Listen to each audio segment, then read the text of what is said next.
Thus far, I have talked about some of the policy and practical challenges and opportunities on the supply side. I've talked about potential role for institutional market innovations in promoting offset supply. Let us turn to demand side issues. Under the Carbon Farming Initiative, offsets will be credited for sale in a voluntary or mandatory market within Australia or overseas. Essentially, demand for Australian offsets can arise from any or all of these four different but interrelated markets shown here. On the domestic front, as you all be aware, historically, domestic demand for voluntary carbon offsets has been very small. The primary motivation for offset retirements has been to meet corporate social responsibility commitments to environmentally conscious employees, investors, clients, and consumers. The key buyers of voluntary offset in Australia have been major airlines or financial institutions. Importantly, most of the purchased offsets in the past have been from forest carbon sinks.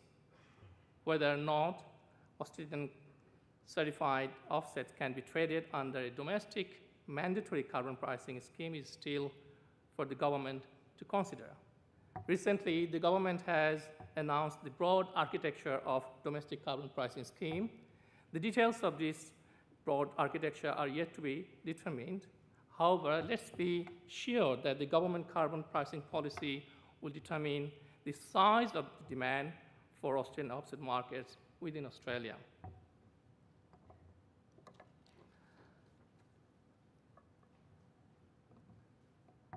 You will agree that the nature and the size of the market for Australian agriculture offsets will depend not only on the domestic policy environment, but also on the international carbon policy environment. A number of regulatory and voluntary carbon markets are operating around the globe alongside the Kyoto Protocol. The key ones are listed here. Some of these schemes allow trading in offsets. Scheme regulators, of course, determine what type of offsets would be permitted under their schemes. The point here is there are potential international markets for Australian offsets.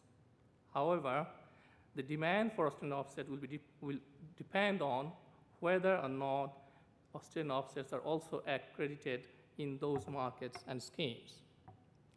As for the demand for international voluntary markets, it is likely to remain a small fraction of the regulated markets.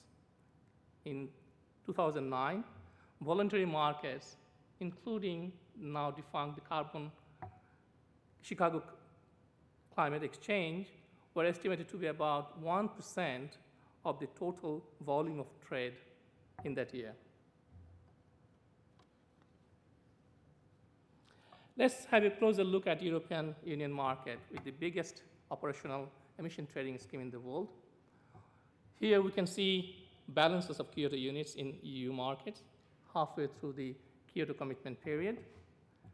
As you can see, a majority of EU economies seem to be tracking a surplus in Kyoto units. The economic downturn recently has helped some EU economies to be on track to meet their Kyoto commitments, while the downturn also helped some other EU economies to boost their surplus of Kyoto units. As the end of the Kyoto commitment period approaches, it seems likely that there would be a surplus of Kyoto units.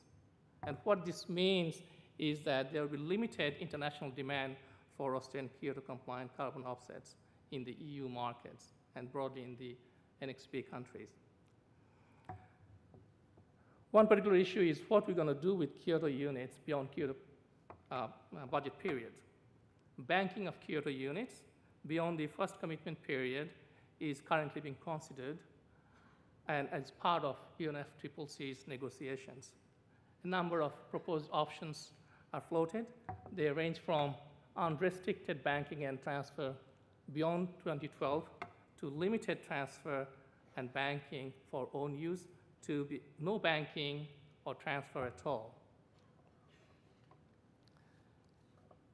Overall, there seems to be insufficient demand for Australian offsets in the short to medium term.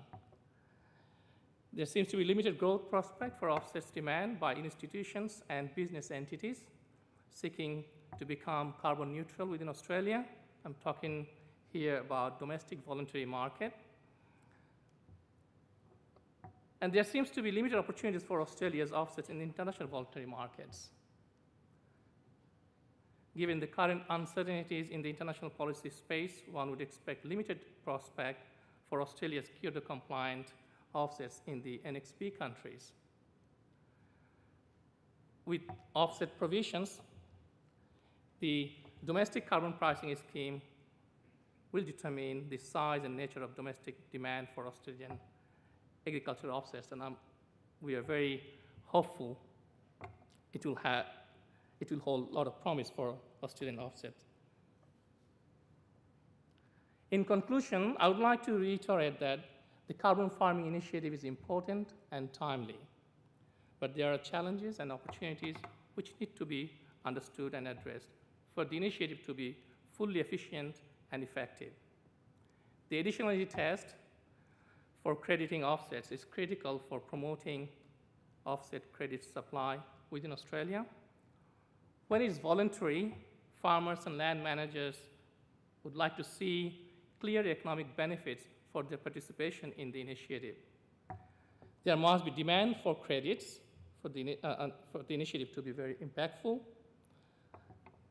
And Australian domestic carbon pricing scheme with offset provisions will certainly promote demand for Australian agricultural offsets. Thank you for your attention.